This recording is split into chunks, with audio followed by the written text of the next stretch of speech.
So I'm really very pleased to be able to address you about what I think is an important problem. And it actually resonates. John has probably overstated what I can do and in terms of linking it up with what previous sessions had, but I think I do have something to say, and I hope I can educate you at least into my thinking about broader views of education. So I am going to use a few transparencies, and from John's standpoint, way too many, but nonetheless, they're visible. So what I want to talk about is skills inequality and social mobility, which are major problems in American society. And we know that social and economic inequality is increasing, and when we measure it in various ways, uncertainty is increasing as well. And we've created a divided society and a polarized, bewildered electorate. So you can see that the 99 versus 1 statistics, this is from the CBO, it's a reality. We've seen a huge growth in the top 1% of the average family incomes in the United States. And this has led to a lot of discussion about the detachment of this group from the larger community. At the same time, there's been a stagnant growth on the wages for most workers, except the most highly skilled. And over long stretches of the past 30 years, there's been a decline, actually, in the real wages of unskilled workers, especially male workers. So if you look at this figure here, which is quite busy, but it's well labeled, I think, if you look off to the right, you'll see that people with post-BA degrees have had real wages increasing pretty steadily for the last 30, 35 years. But if you look at people at the bottom of the distribution, the high school dropouts, their wages have actually declined. The disadvantaged are under great stress, and so is the middle class, which is rapidly disappearing, which I want to talk about. Housing is the principal asset of most Americans, and yet a lot of homes are underwater as housing prices continue to decline, or at least have declined substantially. And there are persistent problems, which we've talked about here today: crime, cost of health care, and the like. So efforts to reduce this inequality have been mired in politics and polarization, and we've heard about that as well. So what I want to talk about is something that tries to unify a vision of how we can address this problem, not only the skills problem, the skills mismatch problem, but some of the other problems we talked about already. Namely, the skills of the country, how we promote them, how we measure them, and what's really relevant. So we know, and this is a truism, but nonetheless one that frequently gets forgotten, is that the skills are a major source of productivity for the economy as a whole. And most people, most Americans, livelihoods depend on how well they're paid for their skills in the labor market. Skills are the major determinant of social and economic disadvantage, and you can see this gap is really rising when you look at the wages of the high skilled versus the low skilled. And if anything, skills and the importance of skills become more pronounced in the age of globalization and skill-biased technical change, which favors the more skilled. But what's interesting is at the same time the demand for skilled workers has accelerated, America's overall rate of producing skilled workers has slowed down. And this is a puzzling problem. So you might ask, here we have a case where we have very high rates of return. And people vary in this, but there's no question. If you look at those wage rates and translate those into rates of return, you get a very, very high rate of return. And yet the market response to rising education has been quite weak. And it's not just a question of unskilled immigrants coming into the country. If you look at Native Americans, even Native Americans going back 2 generations, you're going to see that there has been a real change in the way people have responded to the economic incentives in the labor market. And so let me just show you a visual. John can shut me off. Whoops, you did shut me off. Oh. Okay, well, that was good. Yes, perfect timing. I didn't realize you had such power. But if we look at this graph, and this is the graph that every American likes to think is true of America, and it's probably true of many of you who belong to these cohorts. Namely, if we go over time and we ask people born in the various years at the bottom of the graph, starting with the beginning of the last century, 1900, and then asking what happened to the college graduation rate and what happened to the high school graduation rate, something that was true of the American dream over this whole period was basically the high school graduation rate rose and rose and rose until we got to about the period of about people born in 1950, people who are now 60 years of age or so. And what we found, and what is extremely disturbing, is, yes, the college graduation rate has gone up, although it hasn't really accelerated. There's been a trend line. But the actual high school graduation rate, properly measured, has decreased over the last 40 years. And this trend for college education labor is actually masking a trend that's very flat for men and is increasing. All the source of increase in that figure is actually from women. So what we see here in this picture is something that many people have remarked on. Namely, the middle class is being squeezed. They're vanishing. The blue-collar middle class is vanishing. Two Americas have emerged, and society is increasingly polarized. There's a lot of decline, a lot of writing about this, and legitimate concern. And there's a decline of the blue-collar working class. Manufacturing jobs are a major component of this. Income inequality and social class inequality have increased. And we also have heard in the Alan Kruger's Great Gatsby speech most recently, but in a lot of popular books coming out now from the Russell Sage Foundation in particular, that this inequality appears to have serious intergenerational consequences. So many people have recently questioned the validity of the Horatio Alger story, the notion of rags to riches, the basic we can start poor and end up rich. Many of you may have had that experience, but if we look now at how highly correlated are the incomes of the father and the incomes of the son, measured over long-term measures, in Denmark that correlation is about 0.07. In the United States it's about 0.65, almost 10 times bigger. And so you ask, there's a lot of dependence on where you're born, who your father was, in a way that we don't like to think about. And many people have tried to address this question and link this question of income inequality to social mobility, which is, I think, at the heart of the American dream about what we think of ourselves as a people. So what I want to talk about today is a somewhat more comprehensive approach than you may have heard to address what I call the skills problem. And I want to try to think about policies that recognize what skills matter, how they're produced, and how we should prioritize public policy towards producing these skills. And I want to try to avoid this fragmentation policy that Meg Whitman was talking about, and I think is characteristic of a lot of the public policy discussion. The skills problem is at the core of many social problems, not just the difficulty of hiring skilled workers. So it's very common for us to think about fragmented solutions. So current policy discussions around the world do think about one problem at a time. So if you have a crime problem, have more police. If you want to promote skills, build better schools or better K-12 systems, hire better teachers, raise test scores. For the health problem, well, we should have better doctors, maybe improve incentives in the public programs. No question, those are useful ways to approach the problem. But for teenage pregnancy, yet another notion, pregnancy reduction prevention programs and so forth. And then, and most recently, to reduce inequality, give cash transfers or promote public housing, bring back some of the programs from the 60s. What I want to talk about today is a unified approach to policy that addresses these problems and others that uses a strategy of human development to promote social mobility, productivity, and reduce inequality. And what I'm trying to give you is a vision of how we can promote skills at the various stages of the life cycle and what recent research tells us about this. So there are a couple of facts I just want to put on the table. It's a truism that modern society is based on skills. Low levels of these skills cause major social problems. Dropping out of school is a determinant of the low skills problem, but it's really a consequence as well. Crime, teenage pregnancy, and the like I've already mentioned. Obesity and poor health are related to these skills. But the one thing I want to throw on the table that isn't very clear here is that skills are multiple in nature. When we think about skills, and we typically think about the skills problem, we think about cognitive skills, or certainly things, PISA scores, or No Child Left Behind scores, or SAT scores. An important lesson from the recent research in this area has been that more than cognitive skills matter. Personality skills matter, soft skills, and in addition, physical and mental health, perseverance, attention, motivation, and self-confidence. All of these are important. So that's a new dimension of the discussion. When we evaluate nations, we evaluate school systems, we evaluate the performance of entire social groups, we need fundamentally to recognize this. A second point I want to put out is that gaps in all types of skills between the advantage and the disadvantage open up very early in the lives of children. And here's the more controversial point, and I'll show you a little bit of evidence on that, if John will let me. Namely, schools contribute very little to the widening or narrowing of the measured achievement gaps, which have received so much attention.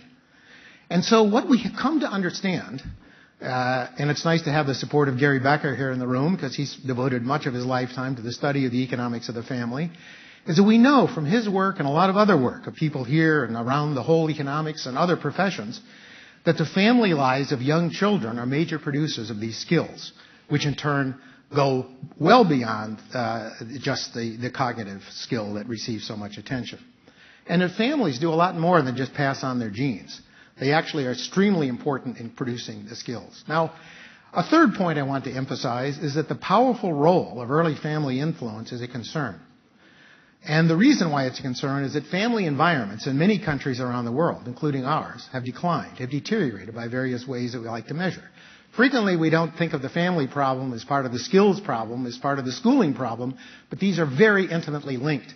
And we need, in a broader conception of the skills problem, to put these together. And that supplementing the family and its resources is actually a very productive social policy. And we need to do this. So we need to think about it more broadly. And what we've come to understand is that if we imagine intervening, or I should say supplementing, the lives of children, especially disadvantaged children, early enough in the life cycle, we can actually start to address these problems. And how does this work? Because we understand much more than we did even 10 or 20 years ago how exactly the dynamics of human development come about, the dynamics of human skill formation. So I want to talk about this and why this is going to be a very productive way to proceed. And it's actually productive in a way that I think even John Chauvelin would accept. It passes pretty stringent benefit cost test. It has very high rates of return when we compare it to some other alternative programs that are out there. And so understanding the dynamics of skill formation is extremely important. And I want to try to refocus public policy discussions to incorporate the understanding of these roles. So schools and schooling are important. Nothing I'm going to say here says we should shut down the schools or starve them. If anything, the schools can be supplemented by the kind of strategies I'm talking about. But we've known since the time of the Coleman Report, this is some 45 years ago now, that inequality in families, far more than inequalities in the resources applied to schools, are producing inequality in schooling outcomes across social and economic classes.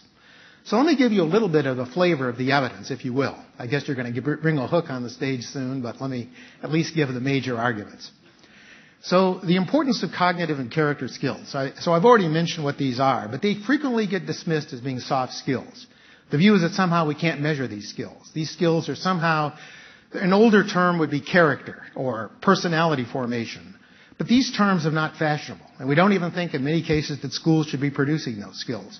Oh, that wasn't always so. If you read the early works of Horace Mann and you read a lot of the work of early educators, even those who devised the very achievement tests we rely on, all noted that cognitive skills had to be supplemented by social emotional skills and character. But I want to point out to you that the evidence on soft skills is actually very hard.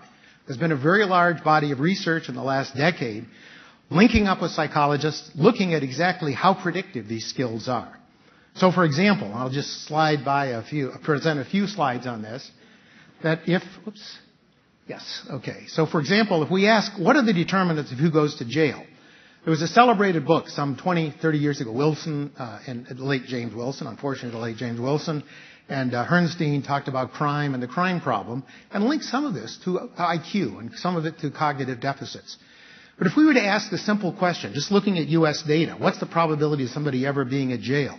And if we move, as this figure does, if you go from the left to the right, and ask and look at the cognitive and non-cognitive skills here. So let me go back one so I can show you the slide for the effect of cognitive skills. You can also see that as you go from the bottom of the distribution to the top, the probability of somebody being in jail really goes down substantially. But if you go from the bottom to the top of the distribution in non-cognitive skills, these social-emotional skills, you find equally powerful effects. And you can do the same thing in a number of different dimensions of social and economic life. Let me just really skate through these slides and show, well, if we look at teenage pregnancy, these two factors are co-equal. If we look at the determinants of who goes to college, who is a four-year college graduate, cognitive and non-cognitive skills are as important. Even the developer of the IQ test, Binet, it's so-called Stanford Binet test, actually said that conscientiousness, the ability of a child to sit still, was equally important to IQ in terms of predicting who is succeeding in school. But all of this could be very soft and fuzzy. People would say, well, these are correlations. You've looked at relationships. And let me talk to you briefly about one piece of evidence that I find very decisive, that's quite important. And this is something that actually in itself is a major social program and one that should receive some attention. There's something called the GED. I don't know how many people here know the GED. I doubt many of you have taken it. But nonetheless, the GED is an achievement test, very much like the kind of test we use to certify how schools are doing, how whole countries are doing, how states are doing. It's an achievement test that certifies that people who dropped out of school are the cognitive equivalents of high school graduates. And every year in the United States, 12 to 13% of all credentials, high school credentials issued are to GEDs. And it's in points in the recent past, 10, 15 years ago, the figure has been as high as 18%. Now, what's interesting is that by all the standards that we use to measure the success and failure of schools and nations and everything, the GED test is a very effective test. Let me just put up a graph, which is probably way too busy, but I think it's clearly labeled, and this is a very smart group, so I'll test your knowledge anyway. Literally, if we ask how well do the GEDs do compared to high school graduates on this standard measure of achievement, very much like the Iowa test of achievement, very much like the PISA scores, very much like our test scores, the GEDs are actually very successful. They're just as smart as high school graduates. And the dropouts who don't take the GED are much worse. So it does separate. It works beautifully as a psychometric test. And yet, and this is the staggering thing, the GEDs are earning at the wages of dropouts. They're performing at the rate of dropouts. And as a group, they drop out of everything they try. College, marriage, jobs, and everything else. So just to give you one statistic, many GEDs take the GED because they want to go on to college. But if you look at the college completion rates, much higher for the high school graduates in the normal channel, much lower for those who get through the high school degree through the GED route. And again, if you just look at what the distribution is of these social skills, we see that these are fundamentally different between the GEDs, who now look very similar to those of dropouts. So here's a test that is used very commonly. It's a very typical test. The GED test has the same parentage as the PISA test and the No Child Left Behind test and so forth, that is perfectly separating out a group of people who are bright, but they simply lack social skills. And those social skills matter for success in life. Now, reliance on these achievement tests as a proper measure of skills deceives us. And I'll just give you an example. Counting the GEDs as dropouts, the official statistics show that the African American high school male graduation rate has actually improved in the last 50 years, since 1960. But if you take the GEDs, high school GED certificates offered to African American males and adjust them back to their dropout level, which is what the labor market does, then we're no better off than we were in 1960. And that's kind of staggering. In fact, the only reason why the GED has grown so rapidly among African American males is that in the 1980s it was expanded dramatically to the prison population. And given the large incarceration of black males, we had a substantial growth in GED certification. And therefore, we appeared, by using this test, to delude ourselves that we had actually improved the status of American education. So let me talk briefly about income inequality and intergenerational mobility. So I've tried to mention to you, I hope I can leave the thought with you, that the standard measures that we use, test scores, which are the be-all and end-all of educational evaluation, are really very inadequate measures. And we have measures that can work. So in recent months, there's been a lot of disturbing articles and many correct articles. If you read the previous, looked at the very first slide I put up, showing that income inequality is a major determinant of child disadvantage. And it's been suggested that we need to redistribute income, and that actually income redistribution policy might be highly effective in producing greater opportunity for disadvantaged children. But I want to argue that income transfers themselves are not a very effective program. We tried that 50 years ago, and it failed. In fact, the whole welfare reform in 1996 was premised exactly on that we weren't really changing intergenerational mobility. I want to suggest, in fact, that fostering abilities and motivations is far more important. So let me just talk briefly about what I think really are important. It's skill gaps. These skill gaps are playing a huge role, not income gaps. So let me consider something that a lot of very concerned people, probably many of you, have been worried about, namely the huge gap between the high school completion rate and for whites and blacks or whites and Latinos. Very substantial differences. If you look at these gaps, you can see that they're real. That's the first line in this figure for high school completion. And you say, okay, in fact, that's pretty highly correlated with income. So family incomes are lower, we know, among African Americans, and they're also lower among Latinos. You can get a pretty good correlation by looking at family income. But what's really interesting is the second line in this, which says that once we control for the abilities that these kids have at the time they apply to college, the family income that the family actually has available to finance education plays a much lower role. Part of it's because of affirmative action policies. Part of it is because of other institutions already in place. And if we do the same thing about college entry, we get a similar decomposition. Abilities matter, and they're profoundly important in American society. But now I take you to the slide, which I think probably would be the most controversial, and I hope this is at least the second bullet I'd like to have you take home, is that these gaps in abilities that are so predictive of so many dimensions of success open up very early in the lives of children. So, for example, if we look at kids who have mothers who are college graduates, and we can follow these kids in scores on achievement tests, at least in a reliable way from age 3 to age 18, about the time they're applying to college.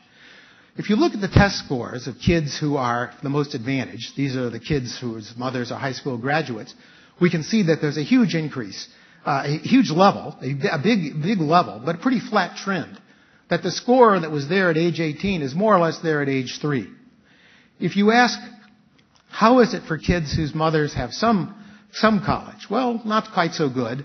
But again, the striking thing is those gaps between those with some college mothers and those with college mothers, really pretty stable over a very long period, 15 years of children. And then if you go down to the kids at the bottom of the distribution, we actually see enormous gaps. So the achievement gap that's there at 18 was there actually more or less certainly by age 5, and really in large part was there at age 3. American schools, unequal as they are neither creating or removing those gaps. Now you can look at this figure and say, well, what's going on here? What is it? Maybe the family, maybe the notion is that this is all genetics. It looks that way, right? I mean, it's opening up very early and it persists. Maybe it's simply families passing on their genes. How important are various rules like parenting and the like? And here I'll take you to another point, another graph, which I think is quite interesting. And that is that in American family life has definitely, by many, many measures, worsened for children over the last 40, 50 years. If you go back to 1975 and you ask what fraction of kids under 18 living with a single parent, you can see that the biggest growth sector in this is kids whose mother has never been married. These are the kids who live in the most disadvantaged of all the environments. And just to give you for example, a recent statistic that received a lot of attention was when we looked at births to unmarried women, we see a huge change. Now, I realize this is politically controversial. I've given this talk before, and people say, well, Dan Quayle was right, and maybe he was, but that's not my purpose here. I will point out that in America, anyway, the single-parent family actually is creating an environment where it leads to tremendous disadvantage on the part of the children. So, for example, just one figure from a colleague of mine at the University of Chicago, Jen Ellen Huttenlocher, if you look at mother speech and child vocabulary, what you see is an enormous, well, here, let me put all three figures on. Namely, if you look at kids coming from different social environments, kids who have the most advantage, those who don't, and you just follow them for the first 26 months of life, you can actually see enormous advantage and disadvantage accruing in the number of words that children actually are receiving. Number of words that children actually can speak at the time they're 26 months. And these advantages just continue to perpetuate. Another set of numbers, let me give you the full set because I'm running out of time. Namely, if you look, for example, at the work of Hart and Risley, for example, and you just look at the differences between children in different child environments, and look at the difference in the number of words they hear of an encouraging or a discouraging type, or the total number of words they hear in any given week, or any given year, or any given stretch of childhood, you see enormous differences that accrue, and the vocabulary differences are substantial. But now this evidence by itself doesn't prove anything, right? You can say, well, this is just passing along the genes, maybe it's a correlation. Here I'll make an exhibit of a program that I've worked on a lot. It's a program that actually supplemented family life. It's a program called the Perry Preschool Program that was actually implemented some 50 years ago as the beginning of the Great Society program. So it was actually implemented privately. Now this program took disadvantaged kids who were all subnormal IQ, a city just west of Detroit, and randomly assigned them to two different treatment statuses. And without going into great detail, the treatment statuses were enriched family environments and basically just the standard environment. It's interesting that the program was just what the program did was actually teach skills that were basically involving planning, execution, and social skills, what they call plan, do, and review. And what's interesting about this is these kids were randomly assigned to these treatment and control groups and followed up through age 40. So we can actually follow these programs.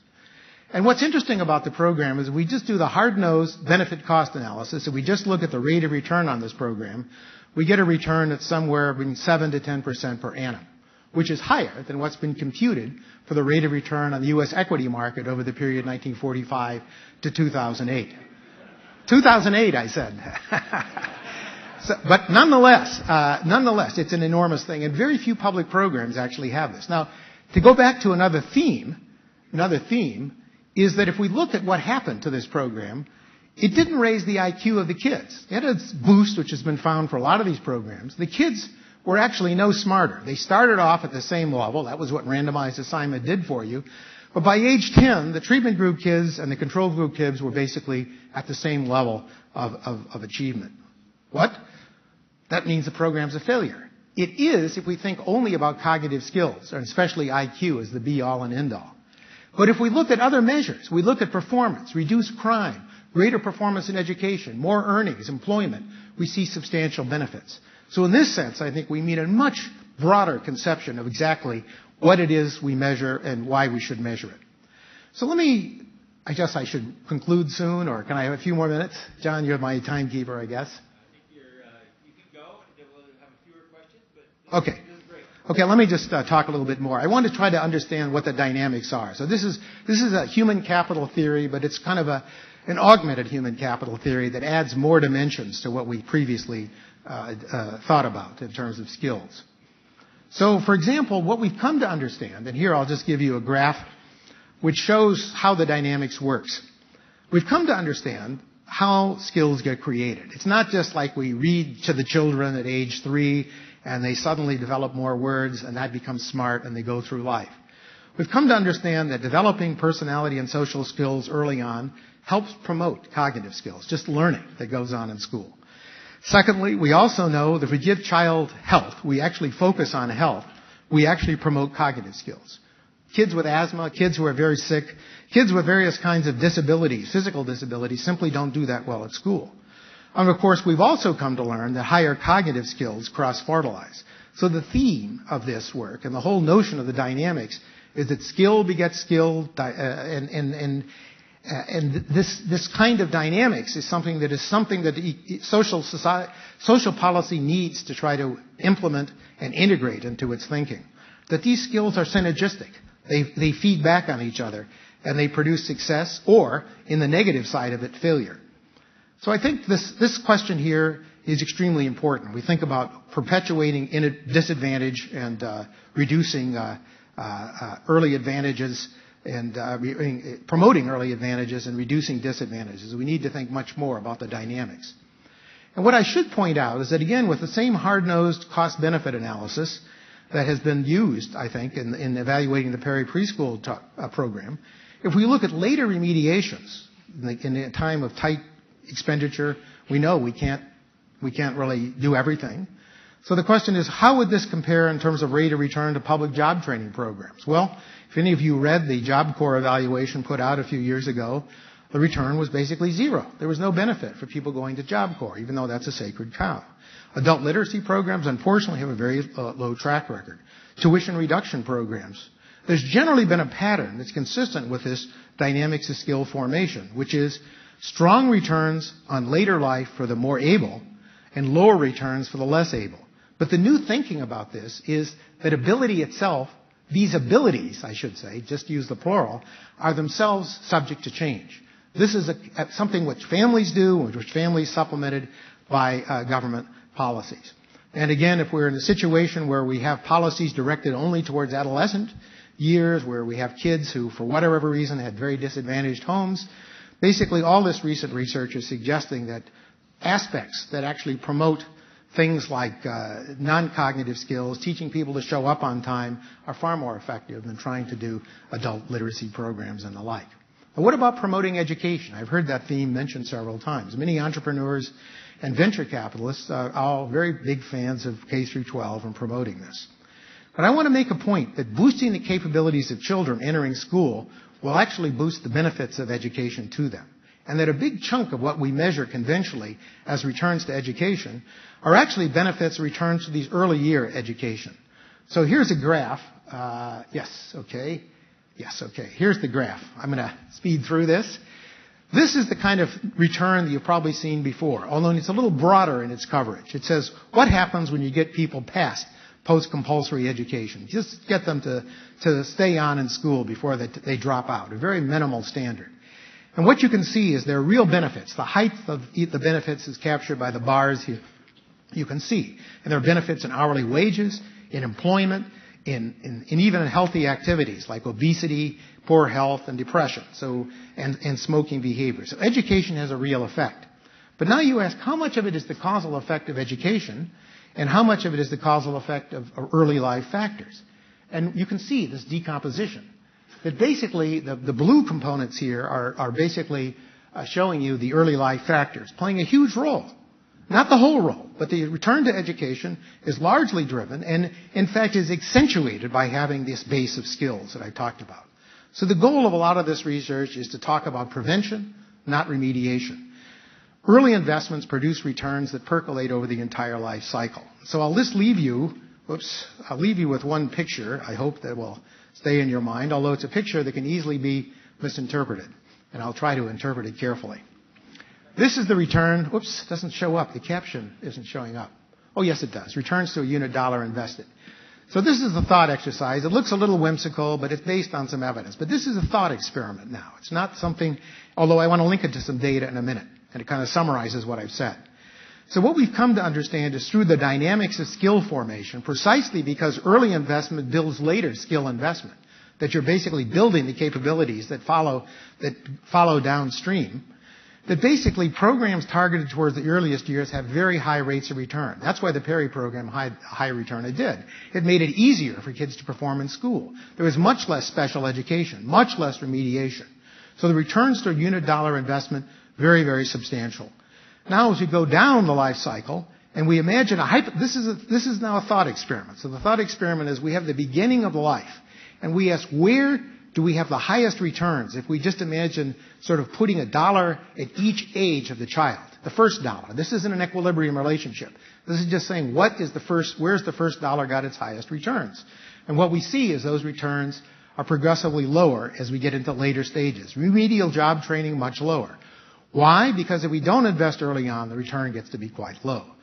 Now, what's interesting is if you look at the counterpart of this and what the economic analysis should be, there should be relatively more invested in the early years relative to the later years. And for advantaged families and for middle-class families, that's generally true. A lot of effort goes into raising children. For some of the most disadvantaged children, we spend most of our effort the other end, the remediation end, and locking people up and so forth. So let me just summarize my talk and try to put these themes together. So I've tried to address the problem of rising income inequality and the lack of social mobility in American society. And I think we just have to put on the table that skills and skill deficits are major contributors to these problems. And I think when we think about the skills problem, we have to be much broader in our conception. We need to understand and measure the skills that matter. It's not all about IQ. It's not all about cognition. It's not all about a score on an achievement test. These social and emotional skills are important. They can be fostered. And in many tasks, they're as important or more important than straight IQ. So this synergistic dynamic process is something that I hope you will keep in mind. Motivation begets motivation and promotes learning. And the theme, to give you a piece of jargon, I guess I can throw in one piece of jargon, dynamic complementarity. Dynamic complementarity explains this notion of how it is that early skill makes it more productive to invest in later skill. It's what advantaged kids get and what disadvantaged kids don't get. And now that we understand that we set in motion the skill process, the skill formation process, that kids who don't get this and we start remediating into the teenage years are generally much less efficient investments in this regard. So what we understand then is that the role of the family in producing these capabilities is fundamental, and that family life is challenged everywhere, not just in the U.S. It's true in Mexico, it's true in Chile, and so forth. But the true measure of disadvantage, at least in the regard for social opportunity, is the quality of parenting, the rich home life. It's not just income. It's not income per se. Parental stimulation, engagement, and attachment are crucial. and that these resources are the ones that promote resilience. So we get a correlation. It's a positive correlation between money and income, but the really important dimensions tend to be much more the active family life supporting the child. And I say this because in the recent discussion, there's been a rush to judgment in the current flurry of interest about income and equality. Many popular papers and polemical books coming out almost each week now are focusing on family income as the major determinant of child outcomes. The more zealous advocates of these programs want to advocate versions of the Great Society program. And I think we know, although some of you may disagree, I suspect one person in particular might, who's in this room, we know from hard experience that income transfer policy simply does not really work in reducing intergenerational income mobility problems and status mobility. Giving parents more money or better housing does not address the problem of intergenerational mobility. I think we tried those programs and they failed. I don't think we should forget the wisdom of the Clinton administration back in 1996 in reforming welfare policies. All of the evidence points to investment and not redistribution as the most effective anti-poverty policy. Pre-distribution, fixing early life initial conditions and not redistribution, I think, is the way that we should think about promoting advantage, reducing the problem of disadvantage, and eliminating this whole question about reduced opportunities for whole generations, whole segments of American society. And so what we've learned is that if society helps early enough in the lives of children and invests in a sustained way, it can improve cognitive and character skills and the health of disadvantaged children.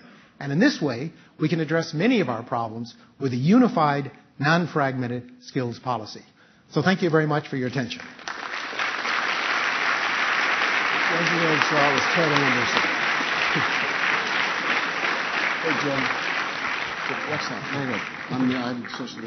I'm supposed to moderate the Q&A session. I think under the circumstances, if somebody thinks they have the single most important question, and so because we really have time for one question, okay, you're on.